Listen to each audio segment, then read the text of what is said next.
problème, comme on a créé trop de monnaie, ça a généré évidemment un dérapage inflationniste dès 2021, on l'a souvent dit ici même, alors on nous riait au nez à l'époque, et puis évidemment cette inflation s'est installée.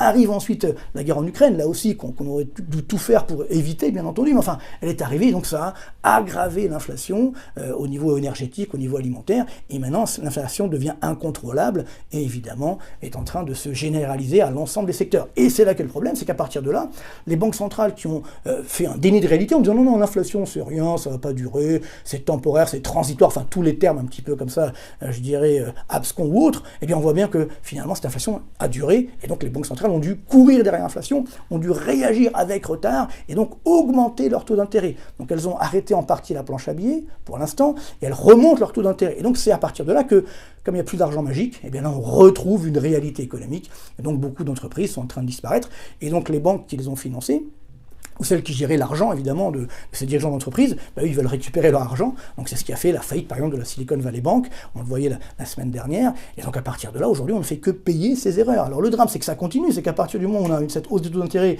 eh bien, on a donc le dégonflement de la bulle du numérique. On est en train de le vivre. Et on a également un krach obligataire. Et donc des faillites d'entreprises qui sont en train d'arriver.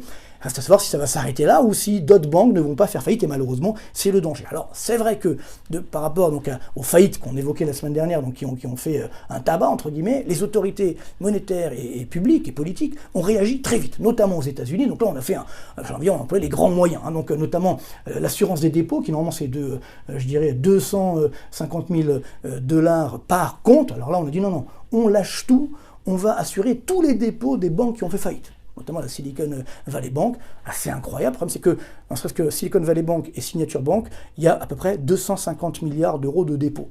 Et malheureusement, ou heureusement, je ne sais pas, donc la FDIC, donc, qui garantit justement ces dépôts, n'a en compte que 200 milliards de dollars. Donc on doit assurer, on doit rembourser 250 milliards, mais on n'a que 200 milliards en caisse. Il y a un problème. C'est-à-dire qu'évidemment, le gouvernement américain va certainement encore financer, peut-être augmenter sa dette publique, mais attention, s'il le fait, ben là aussi, ça va peut-être encore alimenter l'inflation, générer une augmentation des taux d'intérêt, donc c'est le cercle pernicieux. Et donc, parallèlement, on a ce soutien public au secteur bancaire. Alors on l'a vu également en Suisse dernièrement, donc la Banque nationale suisse, le gouvernement suisse ont tout fait pour que UBS donc, rachète Crédit Suisse, avec évidemment une garantie, un financement assuré, et parallèlement, on voit que donc 11 grandes banques américaines, parmi les plus grandes, donc, ont déposé 30 milliards de dollars dans la First Republic Bank, qui est justement la banque en difficulté. Donc on pourrait se dire, avec tout ça, bah ça y est, la crise est finie, on a stoppé l'hémorragie, tout va bien. Alors, quelles sont les conséquences? Alors, tenez-vous bien, il y a des graphiques un peu durs à supporter. On va commencer avec justement la First Republic Bank.